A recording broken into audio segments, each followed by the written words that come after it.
our eldest daughter Charlotte to Matt. So it falls upon me to say how amazing she looks. Which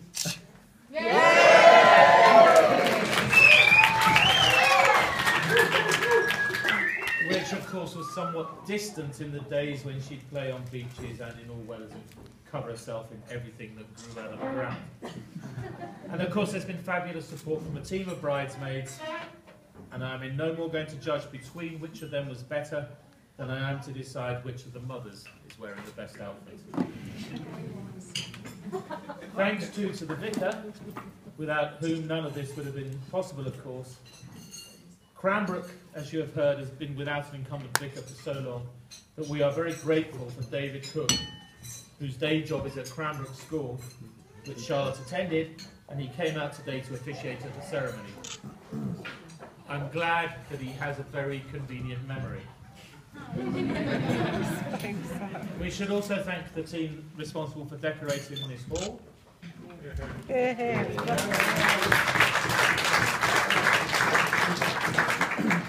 For the caterers, and of course for the brewers who provided some fine ales on this day.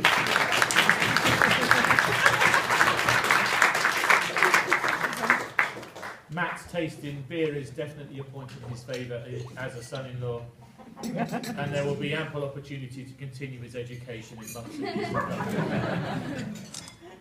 But of course, the real reason I'm standing here is to praise Charlotte, to present her to you in words that will make you wonder if this is the Charlotte that you know.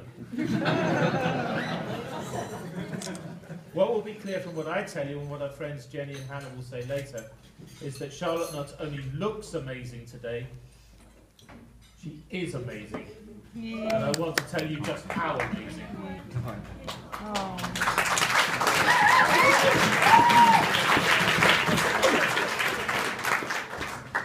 I well remember the day that she was born at St Helier Hospital in Carshalton, Surrey.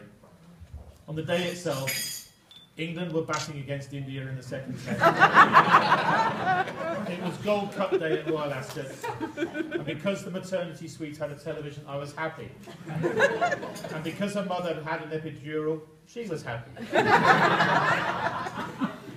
Charlotte was happy where she was and had no intention, it seemed, of being born until encouraged to do so by the midwife and medical staff. After the end of the day's play, I hasten to add. One of the father's duties is to purchase for his child a first cuddly toy. No, how did you know that? Here he is.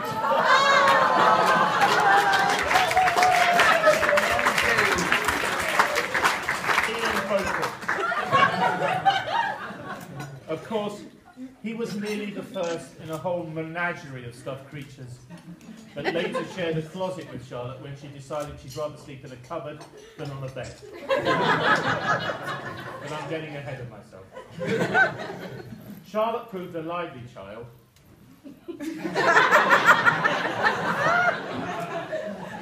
Particularly between the hours of 1 AM and 4 AM.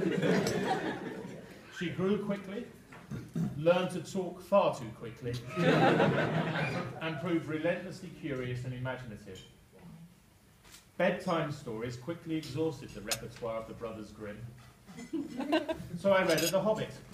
She enjoyed that enormously, but as not as much as the 3 volumes of Lord of the Rings, complete with suitable accents, that I had to read aloud each night for 9 months after that. The Hobbit introduced Charlotte to dragons.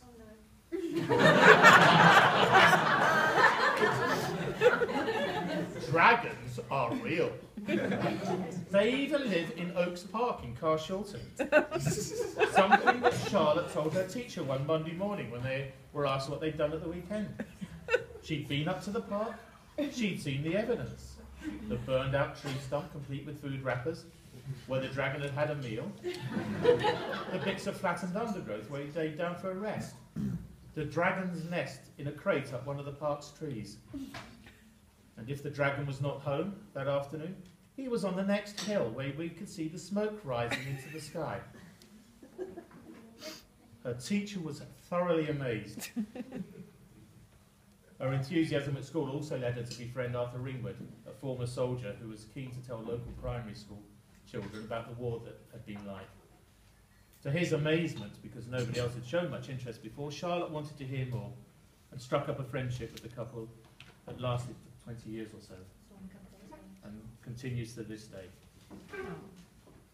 Family holidays could be spent in France, where we introduced Charlotte to history long before her degree. There was a castle, ruined castle in the middle of the woods. Quite a walk down to it, and signs all over saying, "Keep out, danger, forbidden," in about 5 different languages. Didn't stop Charlotte. It became a regular and an amazing place to visit. That part of France also is well known for its prehistoric sites, and there are attractions which build on this and tell you about what life was like. One of these tries to depict life of the Cro-Magnon man, the caveman responsible for the famous paintings there. And around the pond, the organisers had arranged a few model Stone Age people holding spears, pointing at a huge mammoth, which was animated.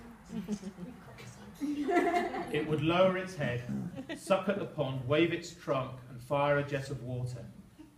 As it did so, there was a cry of, "Tell them to kill it, Daddy!" We have the video.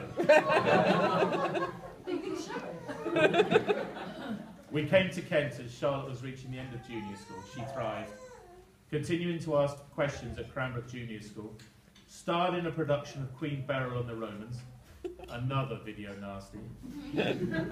She signed up for the farm when she was at Angley School and somehow won the Junior MasterChef competition, which earned her a spoon presented by Anne Widdicombe. Never quite became that lifelong friend. Amazing, that cooking. She will get to that point again. And then at Cranbrook School itself, she formed strong friendships, and the evidence is here today. And you'll hear more about those from Jenny and Hannah shortly. But one thing, she had a good ear for music. But fortunately for us, she never quite persisted with the saxophone. Because neither her mother nor her father, nor the neighbours for miles around had quite the same sort of musical appreciation.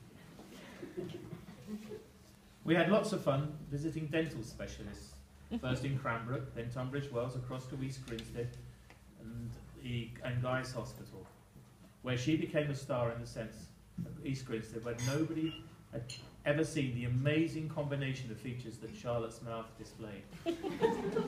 She walked in there were consultants coming, knocking at the door, coming around and hearing and looking and saying, "I've never seen that before."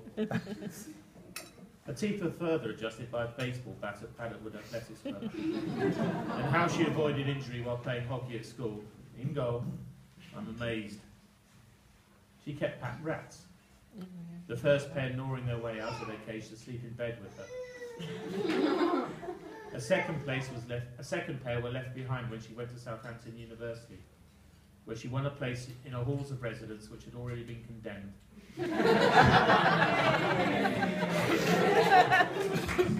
So I suspect of the houses she lived in years 2 and 3 by now. But at Southampton, of course, she met Matt, not just a drinker of quality beer, but also a chairboy, a lifelong Wycombe Wanderers supporter. Charlotte,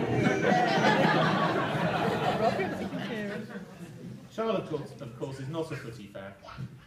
She once amazed ardent supporters by reading a book during a playoff final at Wembley, as Crystal Palace lost out to Martin O'Neill's Leicester City. But this was not her first playoff final. She was there when the mighty Wanderers played Preston off the park to win promotion to Division 2 as it was. Amazingly, Charlotte has been watching Wycombe longer than Matt. There's only one beer.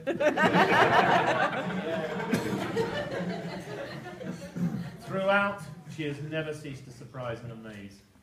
That she was hospitalised in St Kitts on a field trip with university after an allergic reaction to local insects was brushed away with a shrug. We found out about it later. In Carshalton, she once rushed out of the house to join the Palm Sunday parade that the local church organised, amazing Father Tom in the process. Never happened before. Most of all, she has amazed me many, many times. Starting with that time when the nurse handed Charlotte to me, just a few minutes old, while her mother was being attended to. A tiny mite lay in my hand. Tiny nostrils twitching at breathing air for the first time. I thought to myself then, here you are. My job is to look after you until you can do that for yourself. You are going to be amazing. I've never been disappointed. So my final task is to ask you to join me in welcoming Matt to the odd collection of strange people that is my family. Oh, thank you so much. And ask you to raise your teacups, which is a first, I suspect. Raise your teacups to the happy family. Charlotte and Matt.